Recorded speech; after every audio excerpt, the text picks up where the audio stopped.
तो आपका most important जो है आर्टिकल राइटिंग है, इसको भी आपको 100 से लेकर 150 वर्ड का लिखना रहता है, यानी कम से कम जो है 2 से ढाई पेज का। जैसे मोस्ट इम्पॉर्टेंट है वुमेन सेफ्टी इन इंडिया, ये जो है लगभग पिछले 2-3 साल से एग्ज़ाम में लगातार पूछा जा रहा है, तो आप ज़रूर इसको पढ़ के जाइएगा कि वुमेन सेफ्टी इन इंडिया यानी कि महिलाओं के जो है सुरक्षा के बारे में भारत में क्या व्यवस्था है, इसके बारे में आप लिख सकते हैं। तो यहाँ पर आपको आंसर प्रोवाइड किया गया है, ये नविता द्वारा लिखा गया है, तो आप अपने मन से भी लिख सकते हैं कि वुमेन सेफ्टी इन इंडिया, महिला कितनी सुरक्षित हैं भारत में, या और भी सुरक्षा होना ज़रूरी है। तो इस तरीके से आप लिख सकते हैं। आपको कम से कम 2 पेज का लिखना है, तभी आपको फुल मार्क्स मिलेंगे।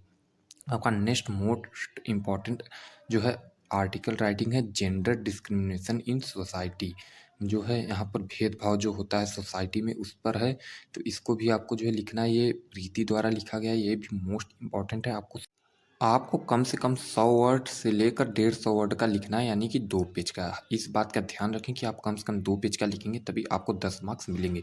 तो ये आपका हो गया दूसरा मोस्ट इम्पॉर्टेंट आर्टिकल राइटिंग। यहाँ पर आपको आंसर भी प्रोवाइड कराया गया है, आप इसी को लिख सकते हैं या फिर आप जो है अपने मन से भी बनाकर लिख सकते हैं। तो आपका यूपी बोर्ड एग्ज़ाम 2 मार्च को है इंग्लिश का, यानी कि आपको जो है अच्छी तरीके से यहाँ पर प्रिपरेशन कराया जा रहा है।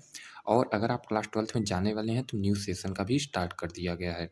आपका नेक्स्ट मोस्ट इम्पॉर्टेंट जो है आर्टिकल राइटिंग थर्ड है, ये भी जो है एग्ज़ाम में लगभग हर साल पूछे जाते हैं।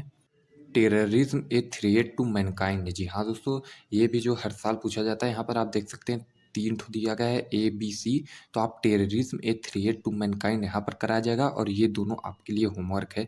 आप ज़रूर इसको सॉल्व कर लीजिएगा, क्योंकि इन तीनों में से एक जो है एग्ज़ाम में 100% पूछा जाता है। ये आपके सीरीज में भी दिया है। तो टेररिज्म पे यहाँ पर आपको जो है लिखना है कि ए थ्रेट टू मैनकाइंड के ऊपर। तो अगर आपका ये दे दिए तो आप इसी तरीके से लिखेंगे, आपको फुल मार्क्स मिल जाएगा। लेकिन अगर वो दोनों दे देगा तो उसको भी आप ज़रूर तैयार कर लीजिएगा, वो भी इम्पोर्टेंट्स हैं।